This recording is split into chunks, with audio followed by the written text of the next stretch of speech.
noite a todos. A gente está aqui para mais um programa de educação continuada da CIP, hoje uma aula para o residente. E na verdade, né, para todos nós, até minhas colegas de trabalho, tem vários não residentes, né, residentes assistindo. É um prazer conhecer o Matias, foi indicado pela minha ex-aluna Bianca. Ele é da Santa Casa de Porto Alegre, que vai falar um pouquinho, então, sobre conduta nos empemas pleurais, e quem vai fazer a moderação é o Dr. Gilson, que é coordenador da Comissão Permanente de Cirurgia Torácica e é responsável pela cirurgia torácica e via aérea pediátrica na PUC Campinas. Se quiser começar, Matias, boa noite para todos. Boa noite, pessoal, tudo bem? Então, a doutora Karine me convidou para a gente conversar um pouquinho sobre empema pleural. Eu tive a liberdade de fazer uma pequena modificação no título para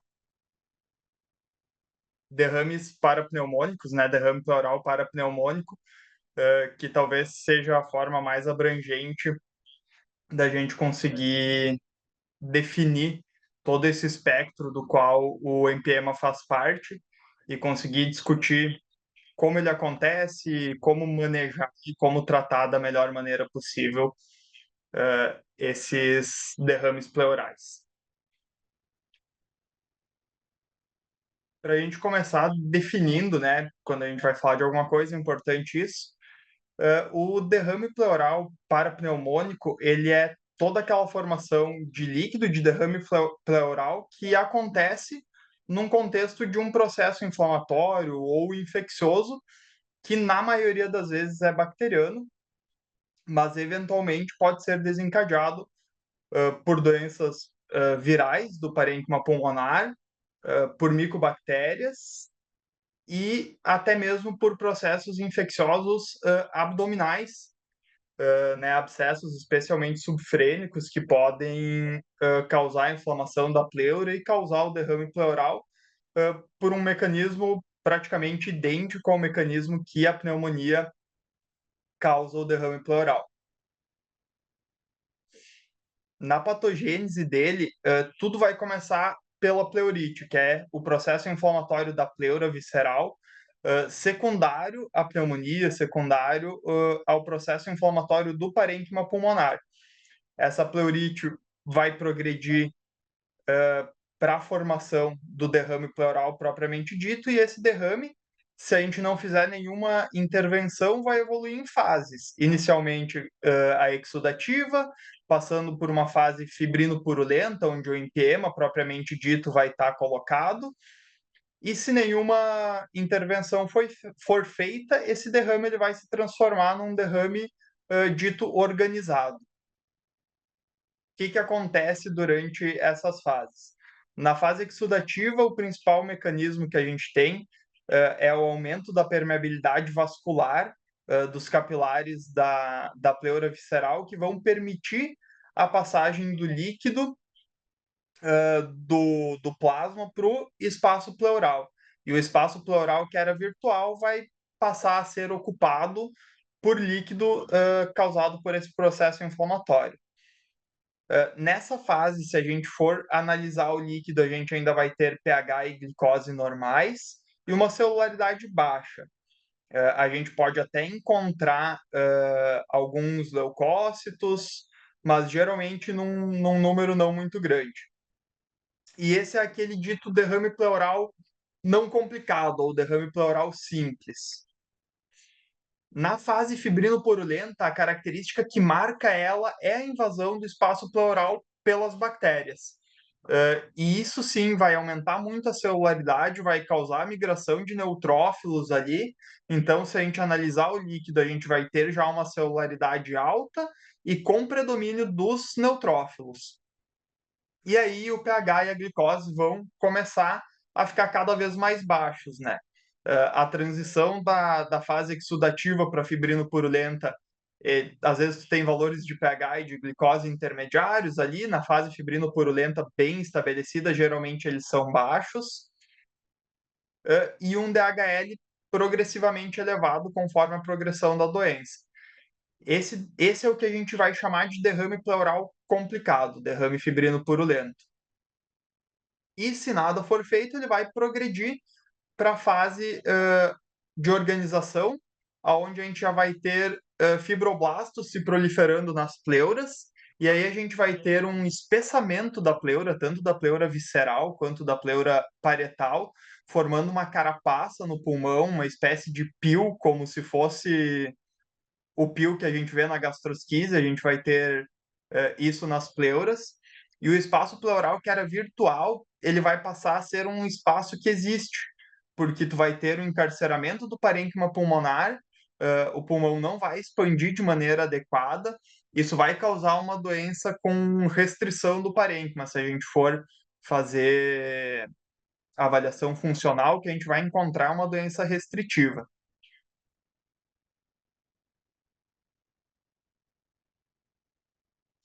Então, como que a gente vai diagnosticar o derrame pleural?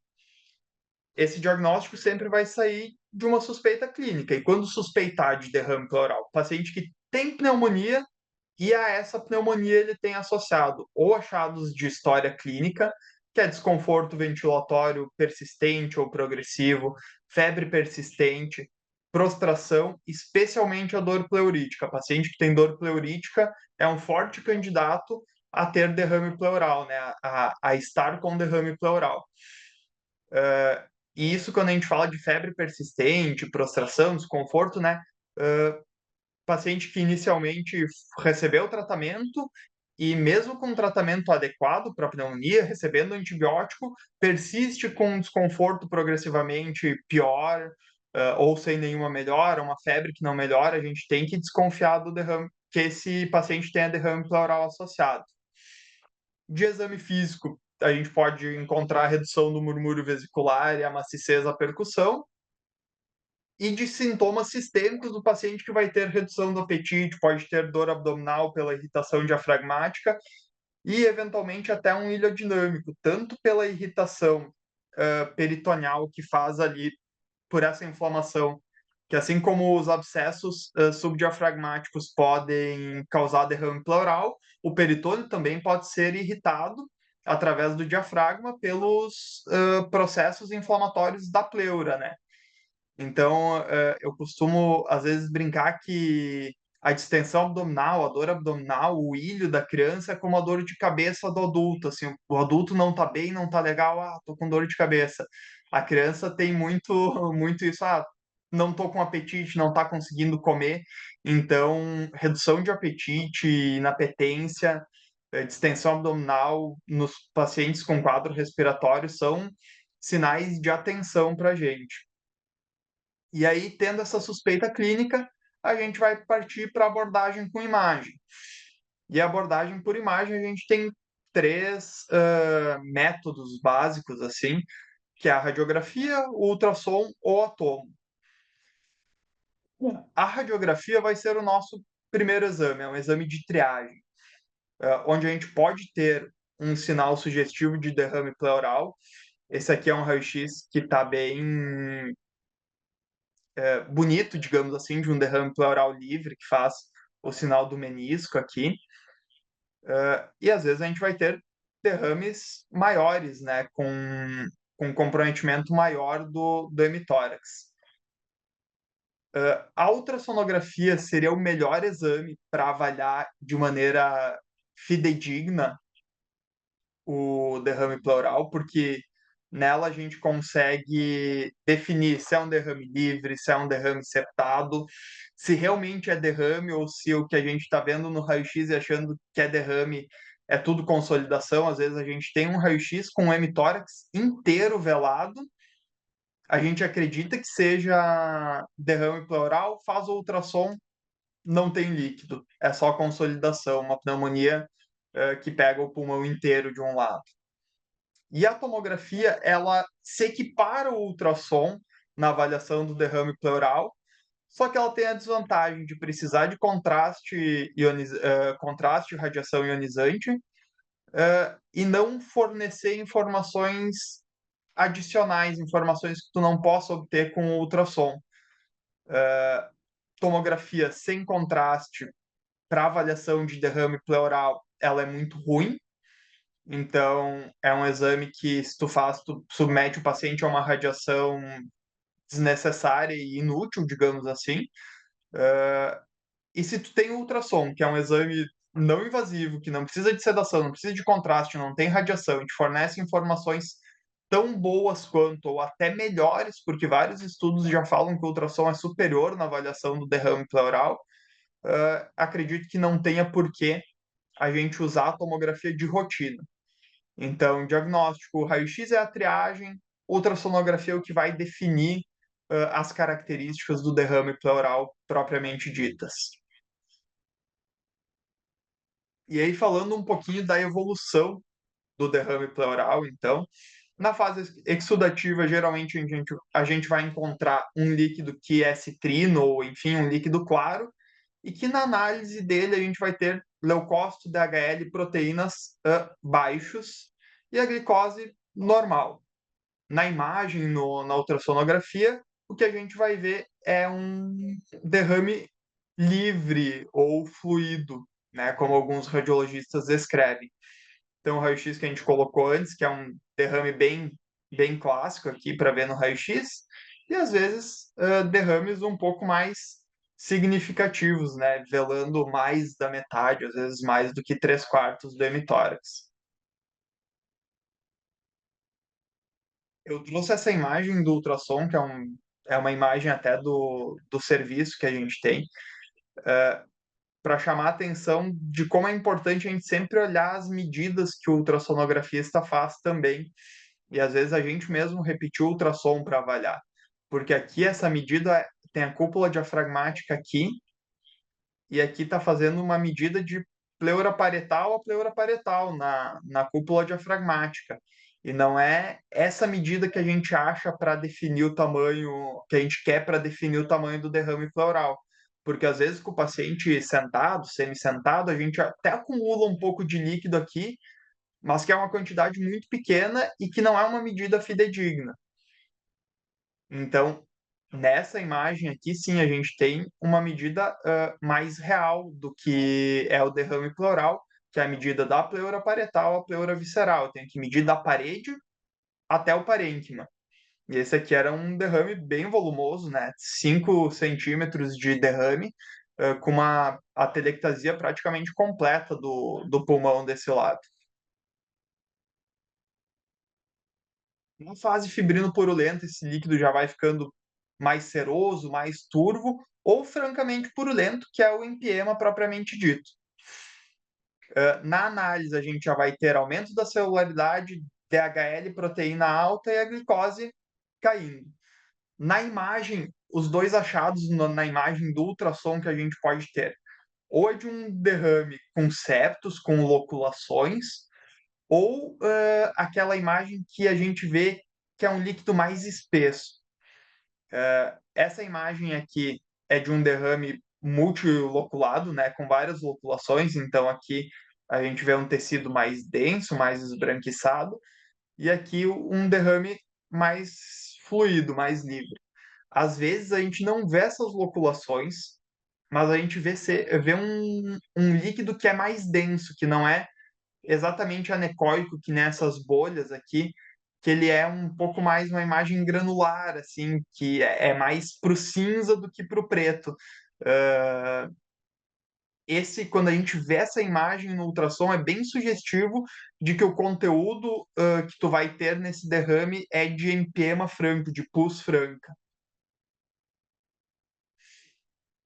Aqui uma outra imagem também, onde a gente já tem um pouco menos de septos, mas a gente pode ver que tem o derrame septado aqui, loculado aqui também, e aqui uma área de pulmão atelectasiado, de certa maneira, preso junto do derrame pleural. E na fase que a gente já tem o derrame organizado, onde a gente tem a formação do pio, dessa carapaça pleural, a gente encontra isso. Essa tomografia mostra um paciente que já foi drenado, já foi evacuado o derrame, mas tem um espessamento importante da pleura, tanto visceral quanto da pleura parietal, e que não permite a expansão pulmonar para que o pulmão volte a ocupar a cavidade.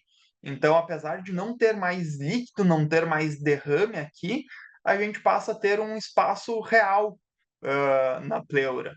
E esse espaço que fica vazio, ele predispõe à formação de um novo quadro de empiema, formação de pus e crescimento bacteriano, porque esse espaço ele não é para existir de verdade, ele é para ser um espaço virtual.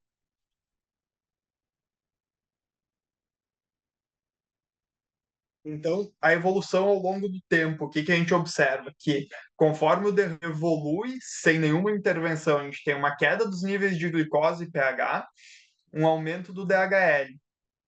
E aqui, só para ilustrar o aspecto que a gente tem, né, seroso, citrino no derrame exudativo, quando a gente vai fazendo a transição do exudativo para o fibrino purulento, ele tende a ficar um pouco mais turvo, mais seroso, francamente purulento no empiema, né? E na fase de derrame organizado, a gente pode ter praticamente qualquer uma dessas apresentações.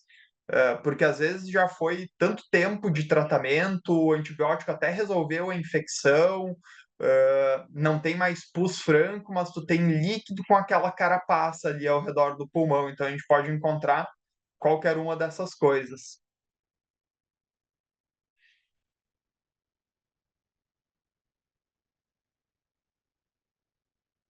E de achado cirúrgico, então, se a gente colocasse um vídeo, né, no paciente com um derrame exudativo, que às vezes isso acontece em alguns serviços de rotina, se faz toracoscopia nos derrames parapneumônicos, né, independente da fase, que tu encontra isso, que é uma pleura aparentemente ok, né, sem fibrina, sem nada demais, e um líquido citrino ou seroso. Na fase fibrino-purulenta, a gente já vai encontrar aderências, loculações, né? Áreas com líquido loculado por tecido de fibrina, que pode ser mais ou menos grave, né? Aqui já francamente purulento, com loculações e com fibrina mais densa. E na fase do derrame organizado, que a gente tem esse pio, essa carapaça, que impede a expansão pulmonar. E o que a gente precisa fazer é tirar essa carapaça para permitir que o pulmão volte a expandir e ocupar o espaço da cavidade torácica, voltando a ter um espaço pleural virtual. E a evolução do derrame ela depende muito de dois fatores. De um lado, a virulência da bactéria, a virulência do microorganismo, quão agressivo ele é, e do outro, quão resistente é esse microorganismo e qual o nível de resposta inflamatória que o organismo vai ter. Isso a gente não tem como interferir muitas vezes. Às vezes, na resistência do organismo, o que dá para fazer é a vacinação, né, e ter uma certa profilaxia desses quadros mais complicados. Mas, no geral, a gente não consegue interferir nesses dois fatores diretamente durante o quadro agudo. O que que a gente pode fazer para mudar o lado da balança? É o início do nosso tratamento. Quanto mais precoce o nosso tratamento inicia, mais positiva é a evolução do paciente. E o ser precoce no início do tratamento não é necessariamente operar, não é necessariamente drenar, fazer intervenção cirúrgica, mas pelo menos identificar o processo infeccioso e começar com tratamento antibiótico. Quando a gente pensa no manejo do derrame pleural, a gente vai ter que se basear muito nos sintomas do paciente.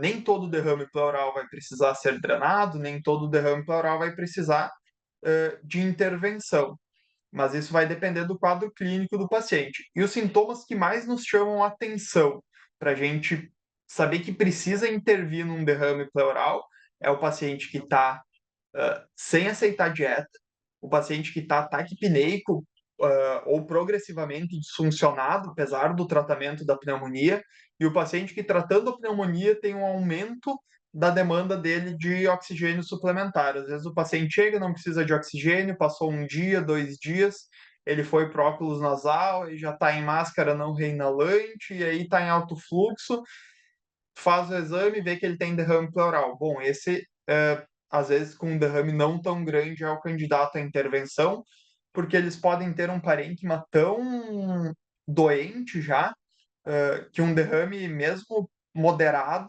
já atrapalhe bastante. Além do fato de que o derrame pode ser a persistência de um foco séptico. Não quer dizer que sempre a gente vai precisar intervir, né? Pensando o que a gente tem de opção de manejo. No derrame pleural que está na fase exudativa, aquele derrame pleural livre ainda, eu vou iniciar antibiótico sempre, o tratamento da pneumonia já vai estar sendo com antibiótico, né?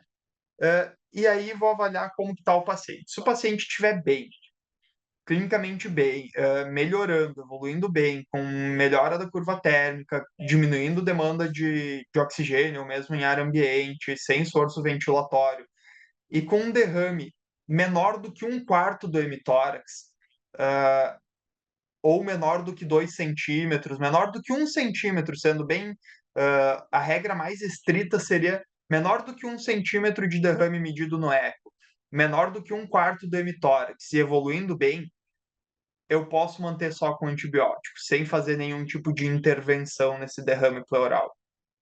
Aí o paciente que está com um derrame pleural que no eco tu mede entre 1 e 2 centímetros, e que pode chegar até 50% de velamento do hemitórax no raio-x, dependendo da referência que tu pega, mas que está evoluindo muito bem também clinicamente, que tu olha e diz, pô, esse raio-x não é do mesmo paciente, esse paciente também pode tentar ser conservador. Agora, se esse paciente com um derrame, né, moderado, que é a partir de 1 centímetro, a partir de um quarto do hemitórax, está sintomático, está evoluindo mal, está com febre persistente, tu vai drenar. As opções são fazer uma toracocentese de alívio ou já fazer a drenagem direto. Questão da toracocentese, alguns serviços optam por fazer toracocentese, outros por fazer uma drenagem já com pigtail ou com dreno mesmo na primeira abordagem. A gente encontra respaldo na literatura para ambas as situações. Se tu tiver a opção de passar um pigtail fino, ou às vezes até um catéter monolumen 7 frentes que vai servir nesses derrames que estão bem livres, talvez seja o mais adequado, como tu vai precisar de sedação, para o paciente pediátrico, passar um catéter no monolumen ou passar um pigtail fino, um pigtail 6, 7 ou 8 frentes ali, deixa 24 horas, não está mais drenando, no dia seguinte tu tira. O que não é recomendado pela literatura é tu ficar fazendo toracocenteses repetidas. Se admite que alguns serviços com muita experiência fazem, mas não é a recomendação que tem que tenha a evidência mais forte, ou que tenha o grau de recomendação mais forte. Na fase fibrino purulenta, então, novamente, o antibiótico. E sim, a gente pode abrir mão de intervenção cirúrgica se a gente tiver um derrame pleural muito pequeno, septado, mas sei lá, com 1 centímetro na base, subpulmonar, com um paciente que está evoluindo clinicamente bem, eu posso manter só antibiótico e não fazer nenhum tipo de intervenção cirúrgica. Agora, mesmo que seja um derrame pequeno, num paciente que está evoluindo clinicamente mal, eu tenho que considerar a intervenção. E a intervenção pode ser tanto drenagem e uso de fibrinolítico, como a toracoscopia, a abordagem por VATS, né? São as duas intervenções preferíveis. Pode fazer mini toracotomia e abordar? Pode, na falta de outros recursos, tu não tem vídeo para fazer VATS, tu não tem fibrinolítico para usar, ok, é uma opção, mas não é a primeira opção, não é o preferível. E na fase organizada, o paciente precisa da decorticação propriamente dita, que é remover aquela carapaça, ou pelo menos fraturar ela para que o pulmão possa expandir. Isso pode ser feito tanto por vídeo quanto por abordagens de toracotomia. Decorticação propriamente dito é um procedimento com bastante sangramento por causa da aderência firme dessa carapaça com a pleura e da neovascularização, que já é muito importante. E focando aqui no manejo da fase fibrino-purulenta, né, que é onde o empiema se encaixa, a gente já tem vários guidelines, vários estudos mostrando que a drenagem e o uso de fibrinolítico são praticamente iguais a VATS nos resultados. Tanto necessidade de reintervenção, quanto estadia hospitalar, complicações, morbidade. O que tem um pouco de diferença que os trabalhos do Canadá costumam mostrar é que quando a gente faz drenagem e uso de fibrinolítico, a gente tem um custo hospitalar um pouco menor. Costuma ter um custo hospitalar um pouco menor.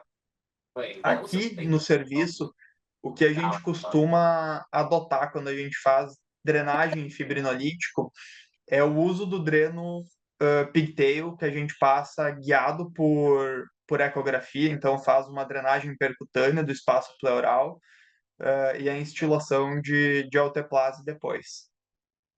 Aqui é um paciente que a gente fez, que tem um derrame aqui bem septado. Aqui está o pulmão. E aqui o nosso dreno entrando, aqui ó, visualização em tempo real na ecografia, então um procedimento extremamente seguro, rápido e tranquilo da gente realizar. Esses pacientes geralmente são drenados sob sedação, tá? Estatística do serviço aqui, mais ou menos 90% dos pacientes que a gente fez drenagem percutânea, assim, com pigtail e uso de fibrinolítico, 90% deles foram com sedação e 80% deles recuperaram na enfermaria, não precisaram de leito de UTI. Esses 10% que precisaram de intubação durante o procedimento foi porque tiveram muita tosse, laringoespasmo, enfim, se atrapalharam muito depois da sedação, que eram pacientes com derrames bem grandes, geralmente, e com comprometimento do parênquima importante. Assim como os pacientes que foram para UTI, geralmente foram para UTI porque já estavam previamente bem debilitados, bem comprometidos. Mas quando a gente fazia muita VATS aqui e depois passou a dividir, né, entre VATS e drenagem, dando preferência à drenagem e uso do fibrinolítico. Quando a gente passou a fazer o uso do fibrinolítico e da drenagem com o pigtail, a gente observou exatamente isso, que a gente caiu muito a nossa demanda por UTI, porque todos os pacientes de VATS iam para UTI, e o paciente passou a ficar mais confortável no pós-operatório com o seu dreno fino do que ele ficava no pós da VATS. E a gente não teve diferença na estadia hospitalar, no tempo e nas complicações, no tempo de internação ou tempo de dreno. Então, o que a gente usa? A gente vai ter muita referência, muita maneira de usar a alteplase. Esse jeito que a gente usa aqui é o que a gente encontra no protocolo da BTS. A gente drena, então, com pigtail 12 ou 14, que também já tem vários estudos demonstrando que é um calibre suficiente, a gente não precisa de dreno grosso, porque se a gente está drenando um empiema, um derrame com fibrina, com a ideia de fazer a alteplase vai dissolver essa fibrina, esse empiema, e permitir a saída pelo dreno. O calibre do dreno ele não interfere na qualidade da drenagem. A gente usa a alteplase em dose fixa de 4 miligramas, diluindo ela em soro fisiológico para um volume entre 20 e 40 ml. Pacientes pequenos, abaixo de 20 quilos, a gente tende a usar 20 ml, pacientes maiores, 40 ml.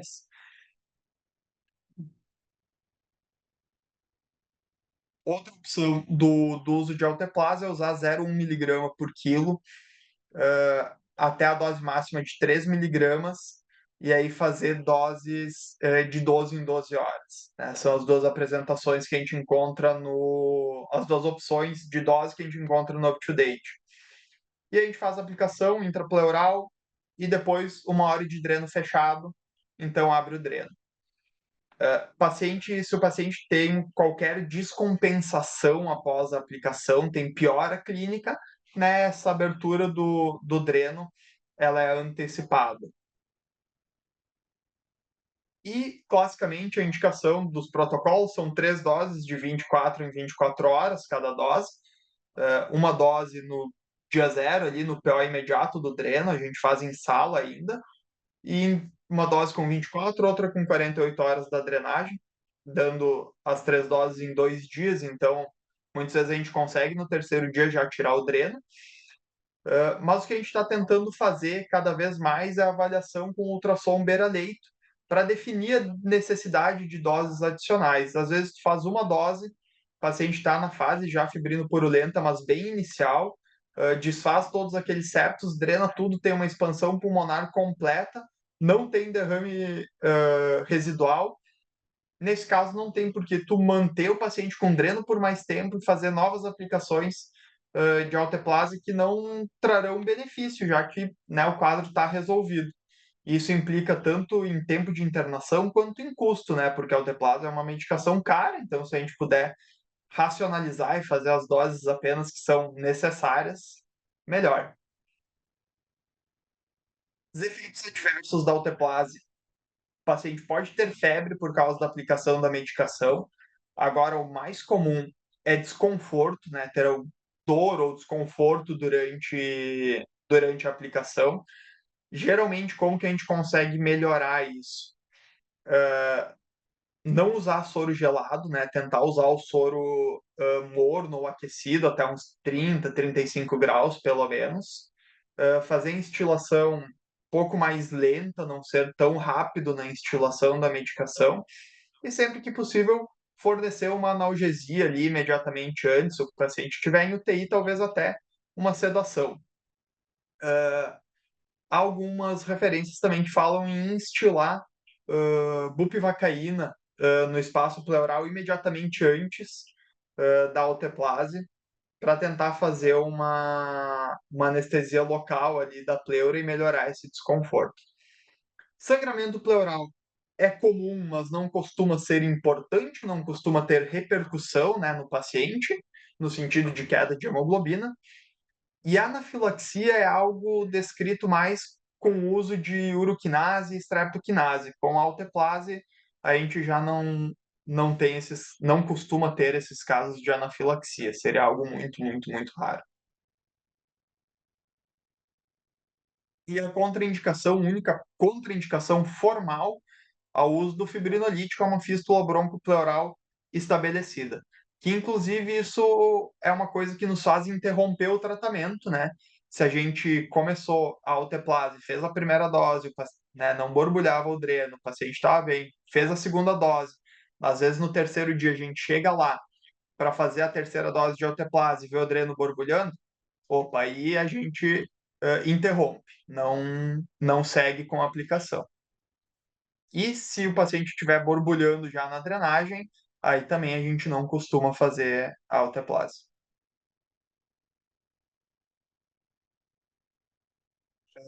Esse é um caso só para ilustrar que a gente manejou com drenagem e fibrinolítico, um paciente menino, 14 anos, veio inicialmente com um quadro de dor abdominal, mais localizada à direita, episódios de falta de ar e com febre persistente. Até inicialmente foi avaliado como se fosse apendicite, mas aí fez um primeiro raio-x, tinha um possível derrame pleural bem pequenininho aqui, sem outras alterações muito importantes, além de um pouco de opacidade aqui. Começou o tratamento ambulatorial para pneumonia, não teve resposta, piorou a febre, piorou a prostração, piorou o apetite, voltou, novo raio-x, piora da opacidade, derrame pleural aparentemente aumentou. Avaliado com ecografia, a gente vê derrame bem septado e a telectasia compressiva, né, secundária ao derrame pleural. Esse paciente foi drenado, esse raio-x é do pós-imediato, foi drenado com pigtail e feito alteplase. e esse daqui é o raio-x dele no terceiro dia. Então, a gente ainda tem um espessamento pleural aqui, mas uma expansão completa do parênquima. Dreno foi retirado no terceiro dia. Esse daí é o raio pós-retirada do dreno, onde a gente tem ainda um pouquinho de espessamento pleural, que é residual ao que ele teve, mas o paciente ficou super bem e, na sequência, teve alta para seguir tratamento da pneumonia com antibiótico via oral.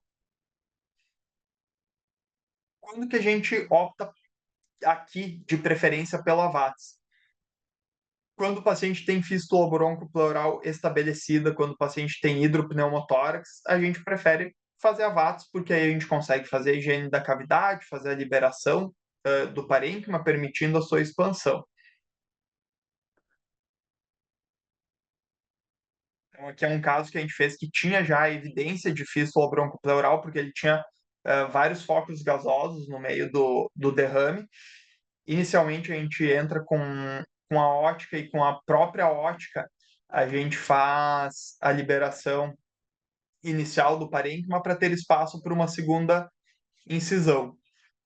A nossa incisão inicial costuma ser numa área central do tórax, assim, onde a gente coloca um trocáter de 10 milímetros, faz essa liberação inicial da cavidade e depois reposiciona a ótica o mais baixo possível na linha axilar anterior, no local onde a gente vai retirar o dreno depois.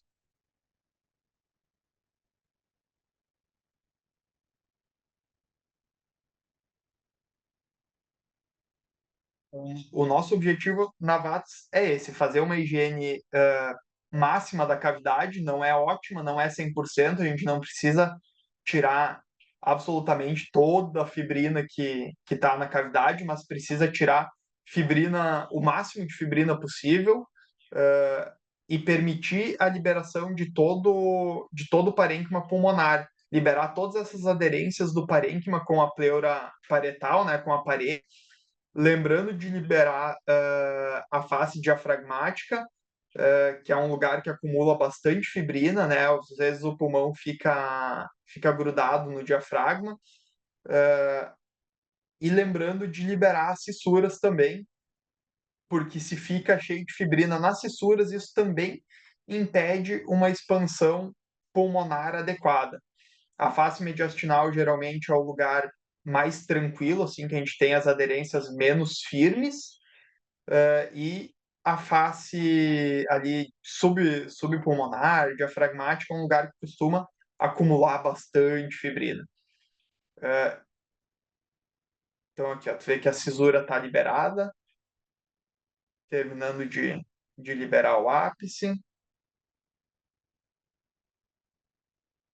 E é uma cirurgia que realmente vocês podem ver, mesmo não sendo muito agressivo e não sendo aquelas aderências tão firmes, né, quanto o paciente com o pio pleural, ela é sangrativa, porque a pleura está muito inflamada, o capilar está aberto, tem já neovascularização, e ela sangra bastante. Então, o paciente que vai para VATS, não infrequentemente ele precisa de transfusão.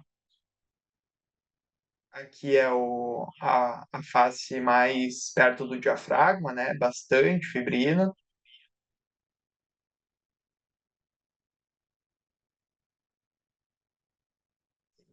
Tem no máximo.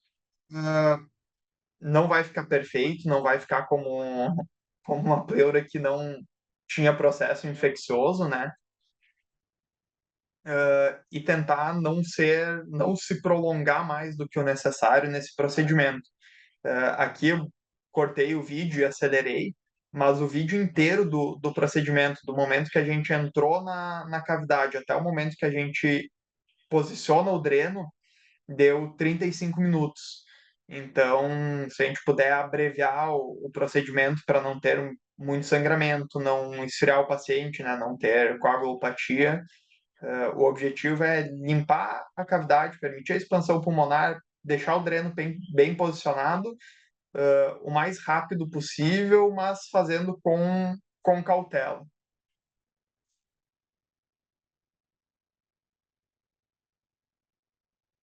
Para relembrar, né? Os objetivos: higiene da cavidade na VATS, liberação do pulmão de maneira que ele possa expandir de maneira adequada. O ideal é que a gente veja o anestesista ventilando no final, que a gente veja o pulmão expandindo bem, e posicionar o dreno de maneira adequada também. A base para tudo que eu falei aqui são basicamente esses 4 documentos, né, que é o up-to-date, mais 3 guidelines. E aí, só para trazer algumas coisas que eu não falei durante a apresentação, mas que estão colocadas neles. Tanto a BTS, quanto esse documento da Sociedade de Infectopage americana, trazem que o que é importante de exame do líquido. Cultura. O líquido pleural tem que ser enviado para a cultura, depois da intervenção cirúrgica, depois da drenagem. E exames específicos conforme a tua suspeita. Tem suspeita de tuberculose, tem que pedir ADA, tem que pedir PCR para TB. Se tu tiver disponível exames de PCR para pneumococo, por exemplo, ou antígeno para pneumococo, para realizar no líquido pleural, ótimo, também deve e pode realizar. Cultura do escarro, se o paciente estiver escarrando mesmo, né, saindo pus, tem benefício. Mas a maioria dos pacientes não escarram de verdade, e é difícil coletar escarro sem uma contaminação muito grosseira da cavidade oral do paciente pediátrico. Se tu tiver como coletar, colete. Hemocultura. Nos pacientes que vão fazer tratamento internado, sim, esses têm benefício de coletar hemocultura. Os outros exames, que não sei vocês, mas que a gente geralmente pede por rotina e porque sempre foi pedido e é assim, que é aqueles exames que eu falei, inclusive no início, de como evolui, DHL alto, proteína alta, não sei o quê. Nenhum desses guidelines recomenda que esses exames sejam solicitados, porque tu gera custo com a realização desses exames e tu não tem diferença no manejo, porque o teu manejo vai ser definido basicamente pelo teu achado da ecografia.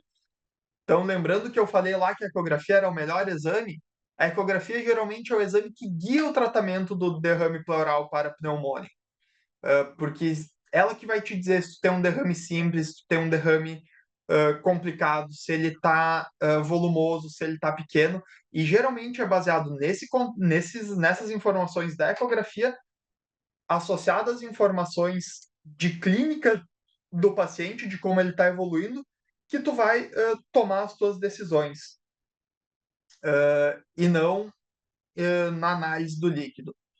Quando que a análise do líquido vai ser importante? Isso, o artigo, o guideline da BTS, ele deixa bem claro para a gente. Isoladamente, dos dados de bioquímica do líquido, o que é mais importante? É o pH. Então, às vezes, se eu estou com um derrame livre, eu punciono ele, e eu estou na dúvida se eu vou fazer toracocentese ou se eu vou deixar um dreno, o dado que se eu tiver à disposição imediatamente, que pode me ajudar a decidir isso, é a medida do pH. Se eu tiver como puncionar, medir o pH imediatamente, ter o resultado, se eu tenho um líquido com pH maior do que 7,2, estou super autorizado a fazer apenas toracocentese. Se eu tenho um líquido com pH entre 7 e 7,2, meio que está liberado para fazer o que tu achar melhor. Líquido com pH abaixo de 7 está indicado drenagem. Isso falando de um paciente que tem o derrame livre, né? Essa punção do líquido não vale para pacientes que têm derrame loculado. Derrame loculado ou é VATS ou é dreno e autoclase. Tu não tem essa opção de fazer toracocentese. E se tu não tiver a medida de pH disponível imediatamente, o que tu pode adotar é fazer a medida da glicose no líquido. e aí o ponto de corte que tu tem é a glicose de 60. Se tu tiver uma glicose acima de 60, provavelmente a toraxantese será suficiente, tu está autorizado a fazer apenas a toraxantese. Abaixo de 60, eles já sugerem que tu dê preferência para drenagem. E aqui, só resumindo um pouquinho o que a gente falou, assim como a gente tem a progressão do derrame aqui e a gente tem essa diferença nos marcadores, de certa maneira, isso define o quão agressivo a gente tem que ser no tratamento do derrame pleural parapneumônico. E essa agressividade, geralmente, ela tem platôs nas fases, né? E a gente tem que, nessas transições de fase, ser um pouco mais agressivo. Então, um paciente que vem com um derrame na fase exudativa, mas que é pequeno, às vezes a minha agressividade é muito baixa, eu vou só fazer antibiótico. Mas conforme esse derrame vai aumentando, meu limiar para ser expectante ele baixa. Então eu vou me tornando mais agressivo no tratamento. Pensando em uma toraxantese, ou se está progredindo, né, aumentou muito o derrame, já deixar um dreno. Ah, fiz o ultrassom, tem alguns septos finos, tá nessa transição, não estou seguro de dizer que é fibrino purulento, né? Já tendo a deixar um dreno, fazer o fibrinolítico na fase fibrino purulento, ou fazer a VATS mesmo, rame organizado já a decorticação propriamente dita. E lembrando que chega um momento que aí a tua agressividade pode ter que ir lá embaixo, porque às vezes o paciente tem um derrame organizado de 5 milímetros, de 8 milímetros, subpulmonar na base, tá febril, tem nada de clínica, mas tem esse achado de imagem que alguém resolveu pedir antes da alta, e achou um pouco de derrame loculado ali na base. Aí chama a cirurgia, meu Deus, é um desespero. Aí chega o nosso ponto de saber quando não indicar. Então, no paciente que está clinicamente muito bem, mas que tem uma coleção pleural organizada, pequena, sem repercussão clínica, aí é o nosso momento de ser agressividade zero. Às vezes, esticar um pouco o ciclo de antibiótico, né? Mas considerar fazer um acompanhamento, uma vigilância ativa, sem intervenção precoce nesse paciente. Até porque lembrando que o paciente que fez um empiema mesmo, ou uma pneumonia necrotizante, ele tem que ficar com 2 a 4 semanas de antibiótico, não necessariamente EV, né? Mas tem que ficar com esse período um pouco mais longo de antibiótico. Acho que era isso. Pessoal, agradeço a atenção, a presença de todos. Se tivermos dúvidas, discussões.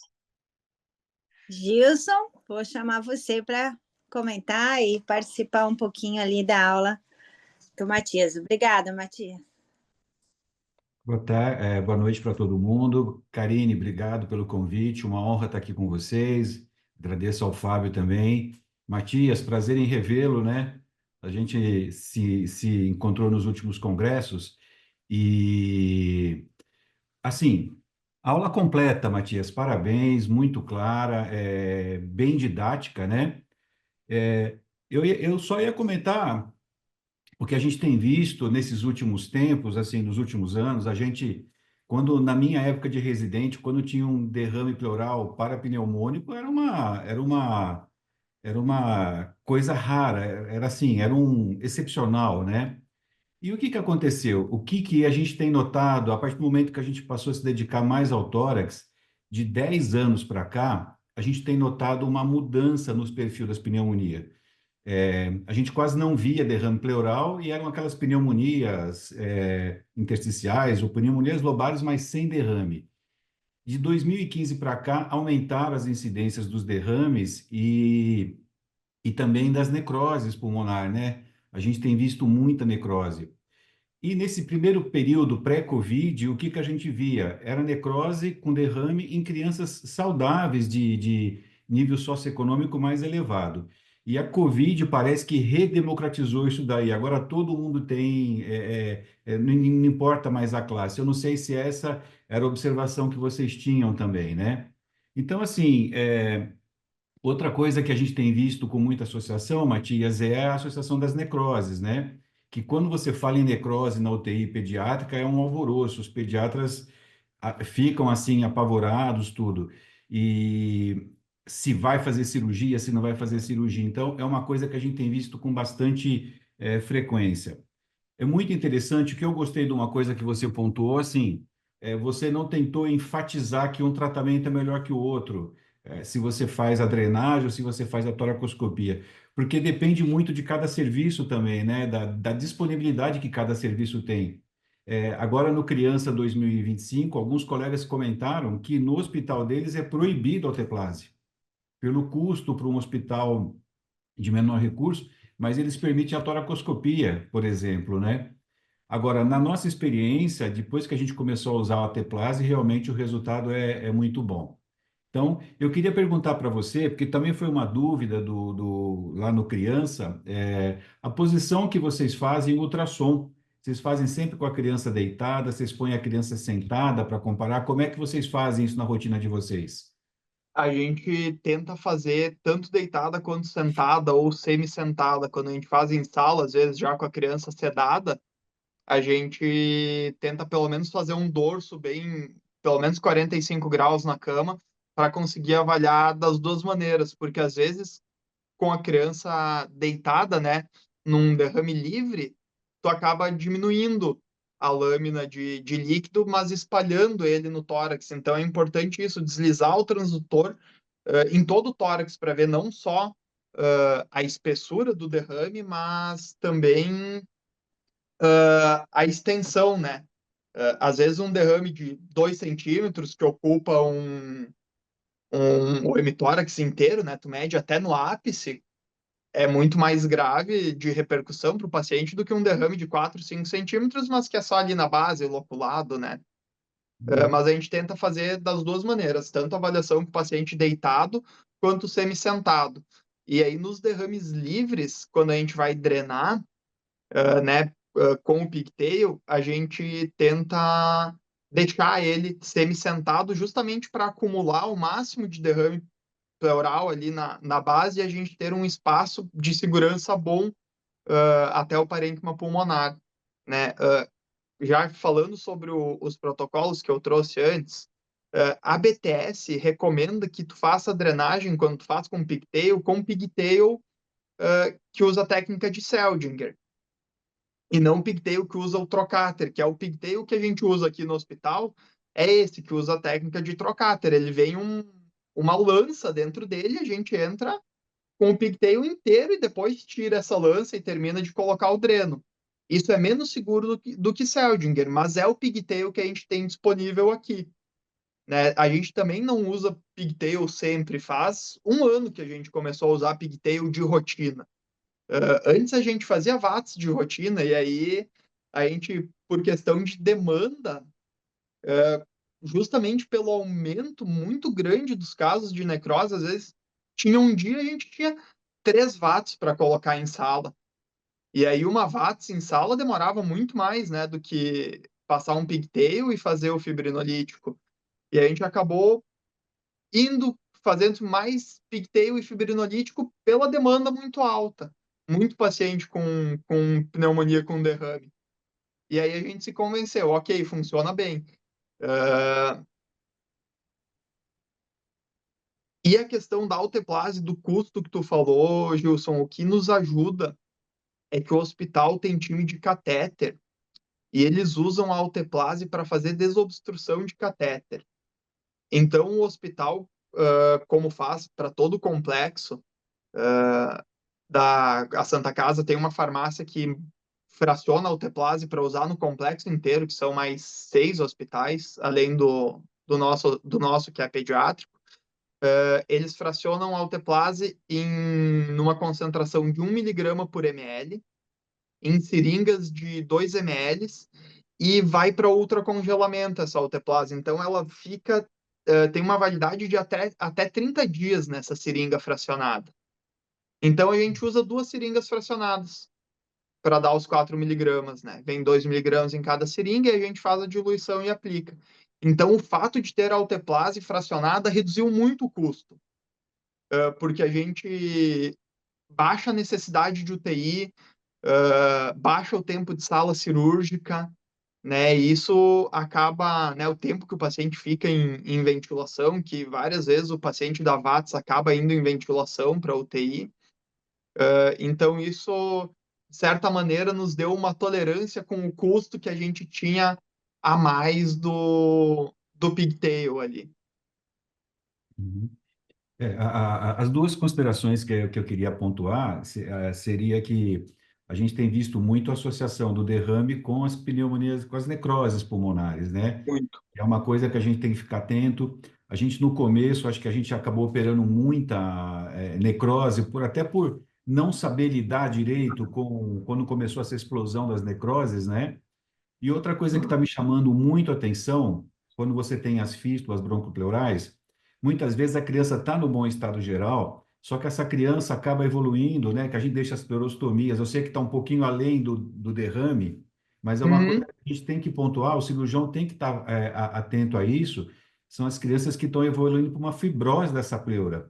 Esse pulmão não reexpande depois. Então a gente não pode perder o time às vezes, ter que decorticar, né? Porque eu tenho visto muito recentemente, são essas crianças que vêm com o pulmão encarcerado, porque passou do tempo, né? Então, porque às vezes o pediatra não tem essa noção, esse timing, né, de quando vai precisar ou não. A gente tem que estar sempre acompanhando junto. Então, seria essas duas coisas para a gente pontuar no final, seria essa associação bem grande com necrose e o risco desse colapso do pulmão virando por causa da fibrose.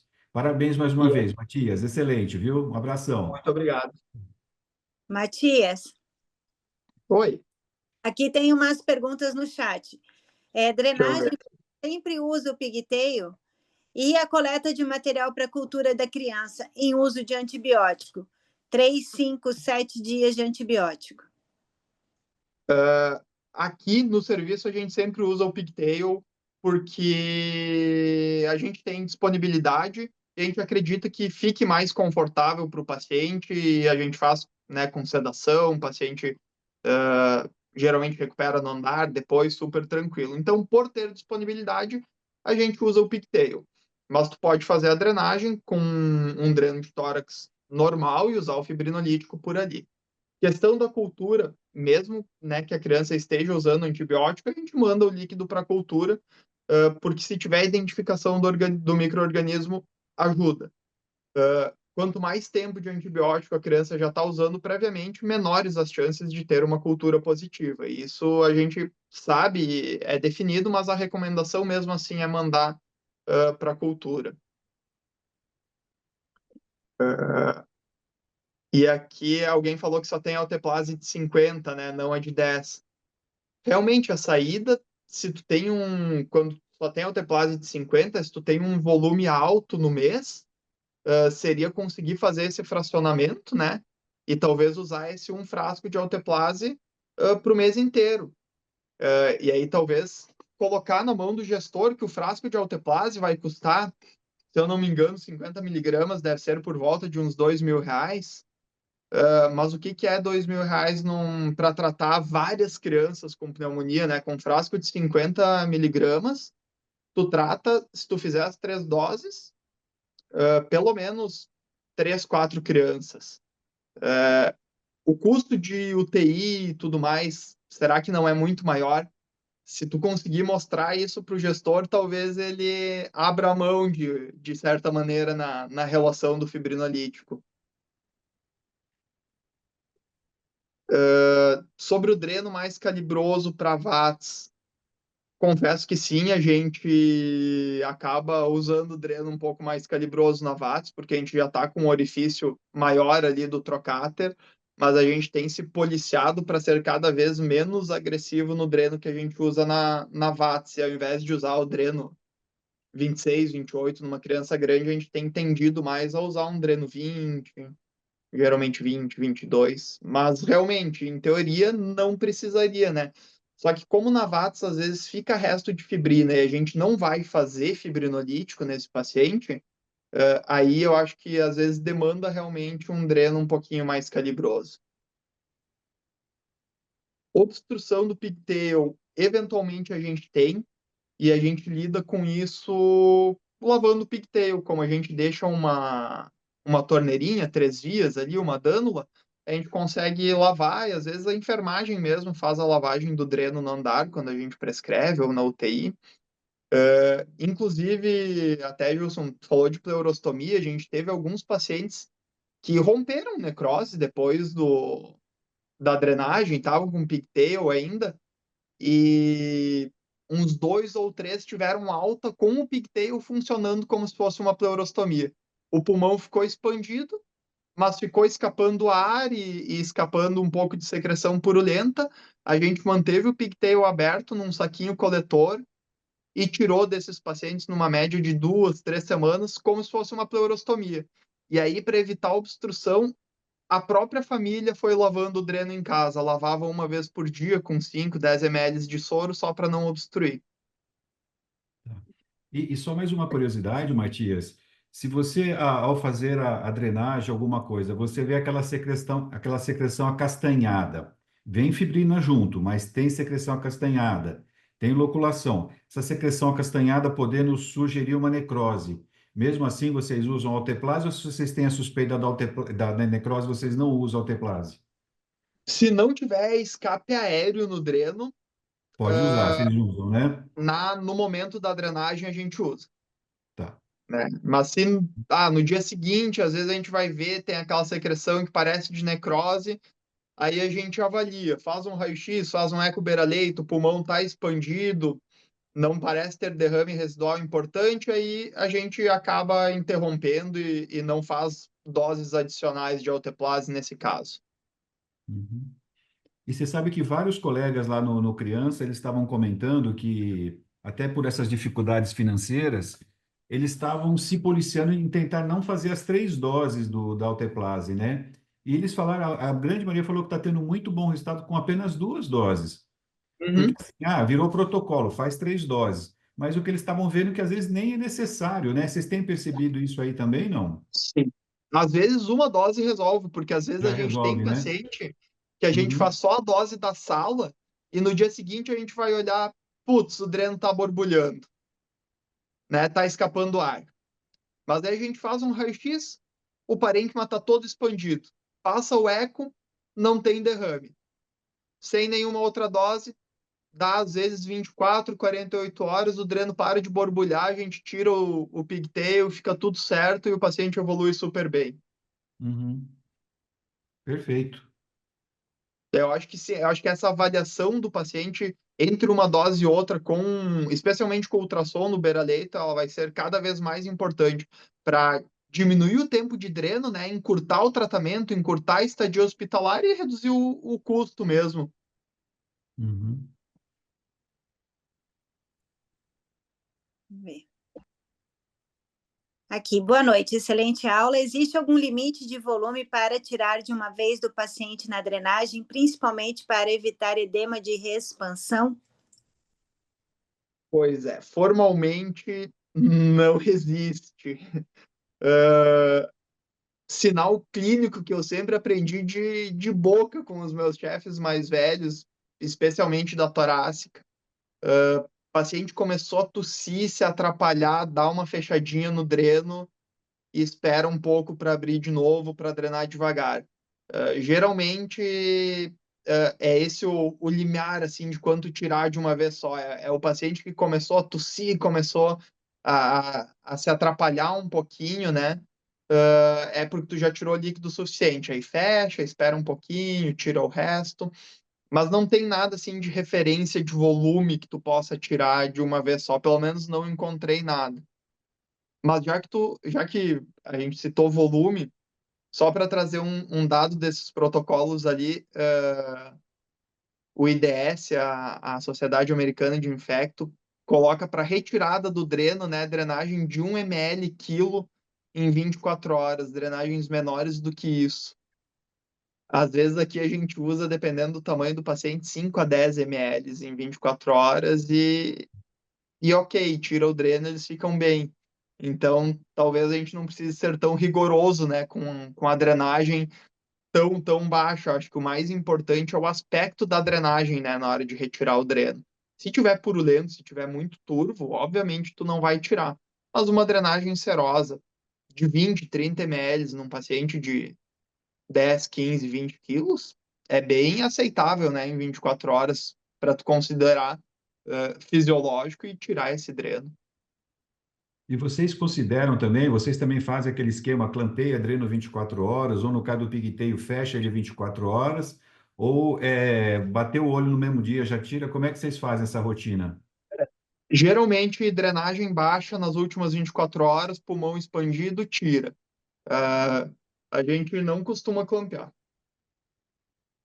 Uhum. Expansão pulmonar e drenagem baixa com um aspecto, né, seroso, um aspecto benigno do líquido, digamos assim.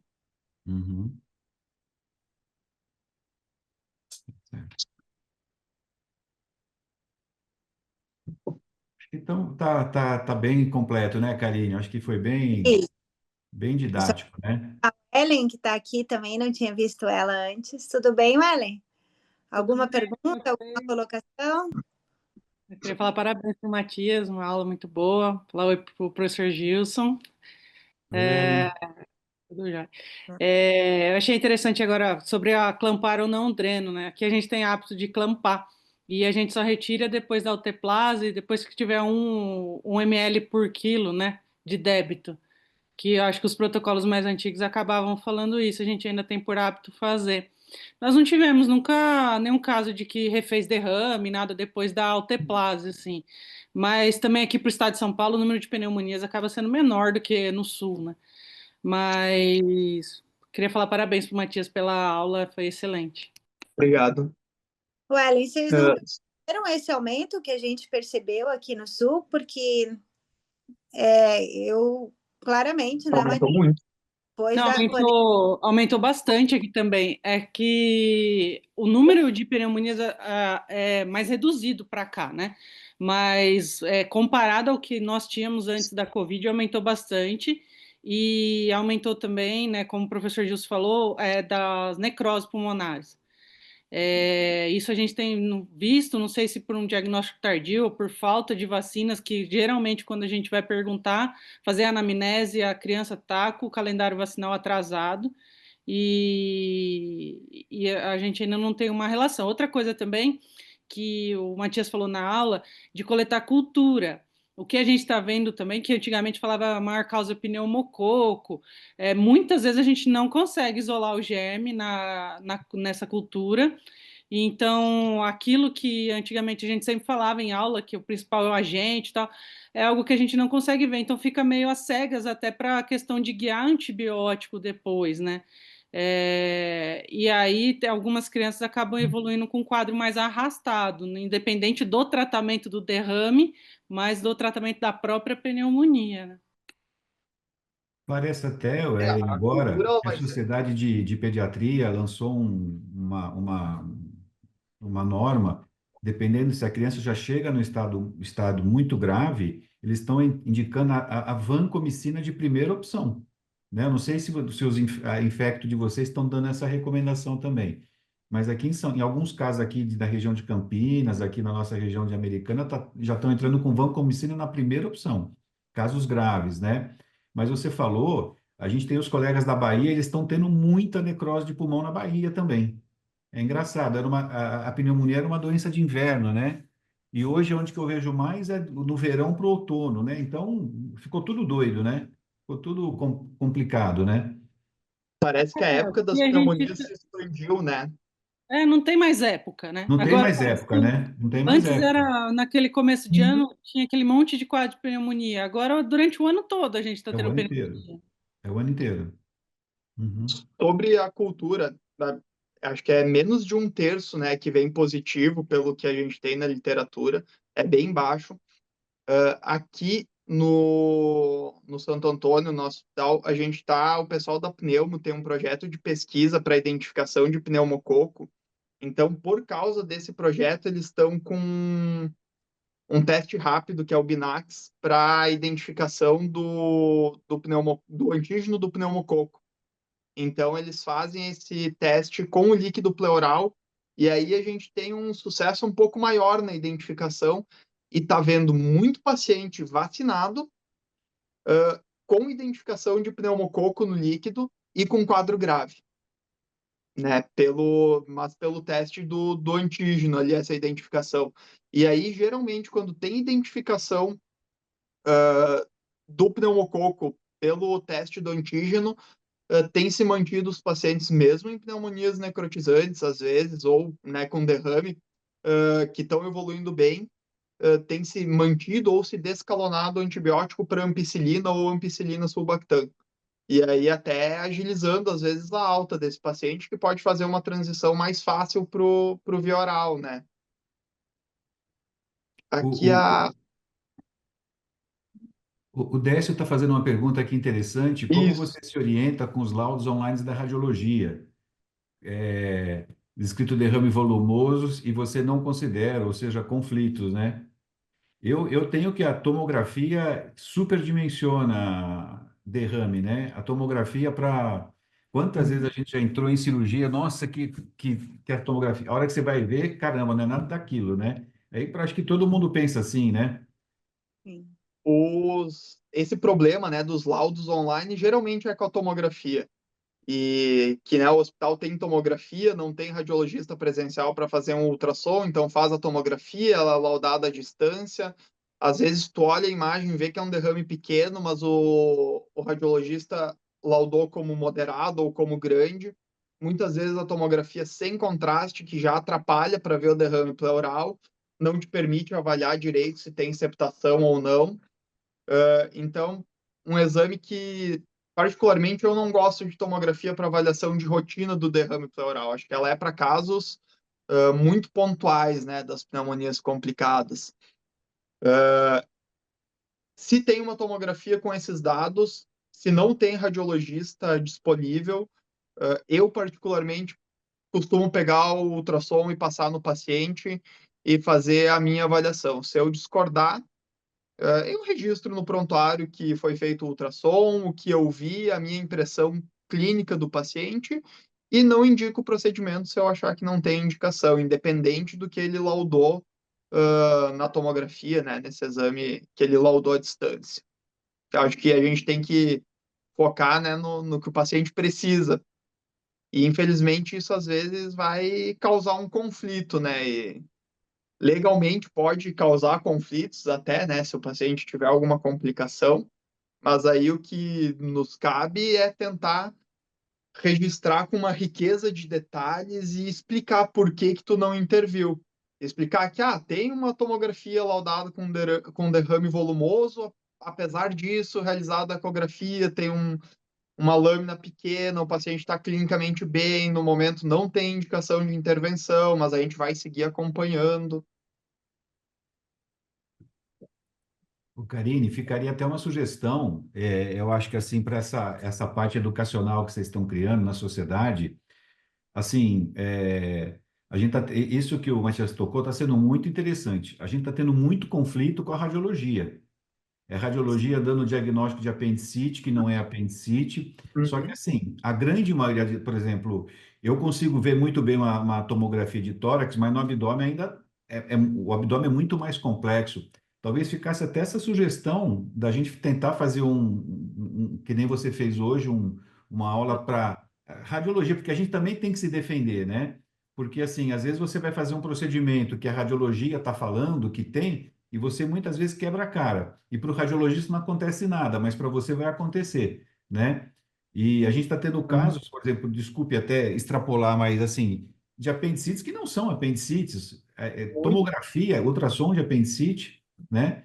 Então, acho que se a gente conseguisse também levar um curso desse, de uma radiologia para a gente, porque assim, você vê, na minha época eu não tinha nem tomografia, eu fui estudar tomografia agora, né? Então seria uma coisa interessante a gente expandir esse conhecimento da radiologia. É o que o Matias está falando. Ele que está fazendo ultrassom, não é mais o ultrassonografista que está fazendo, né? E com isso, o trabalho dele, o resultado dele está sendo melhor. O que vocês acham?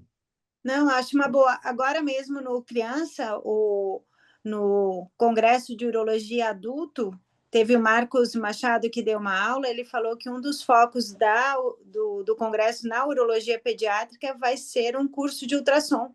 eu acho que é bem interessante a gente montar alguma coisa também voltado para nossa, para tórax, para abdômen, para urológico, né? Vários módulos para a gente aprender um pouquinho e poder usar a nosso No nosso benefício. dia a dia, né?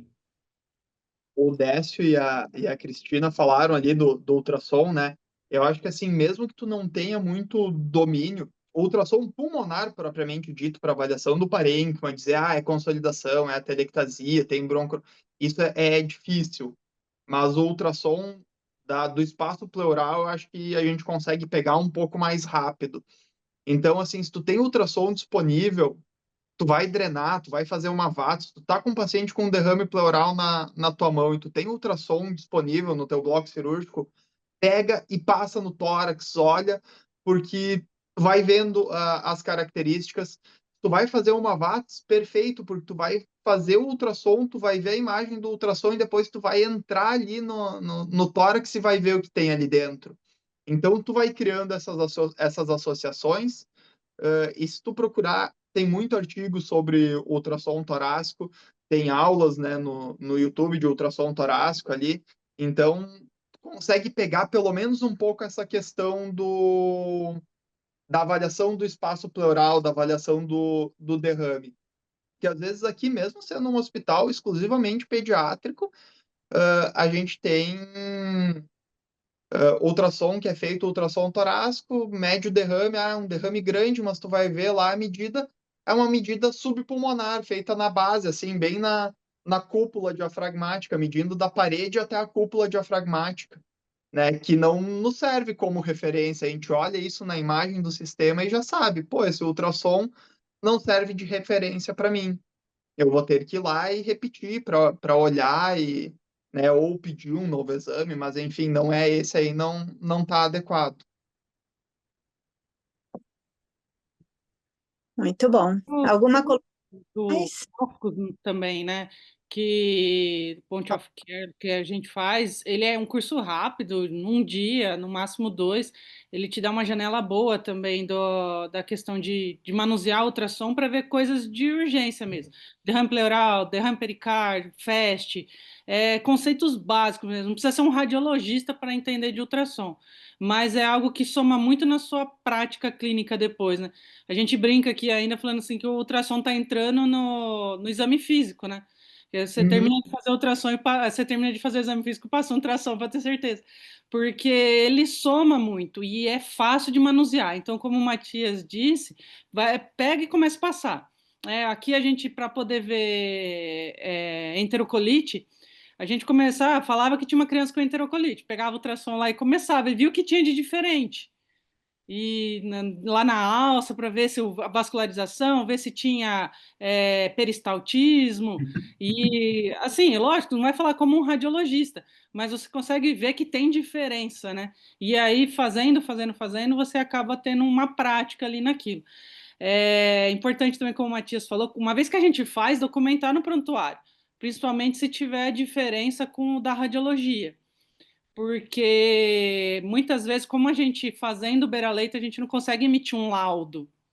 E já o radiologista, ele lauda e fica anexado ao prontuário, ao sistema. Então, precisa ser colocado e colocado com detalhe ali. Normalmente, a gente acaba, muitas vezes, nem pedindo para a rádio, justamente por conta dessa diferença ali que dá. Tomografia, raramente a gente acaba orientando, mas o ultrassom fazer beira-leito, não tem jeito. E aí te guia totalmente na conduta, principalmente no derrame. Assim como cirurgia, né, o ultrassom é prática, tu tem que fazer que nem uma cirurgia. Quanto mais tu opera uma doença, quanto mais tu faz uma cirurgia, melhor tu fica nela. O ultrassom é igual, quanto mais tu fizer, mais tu vai treinar o teu olho, né?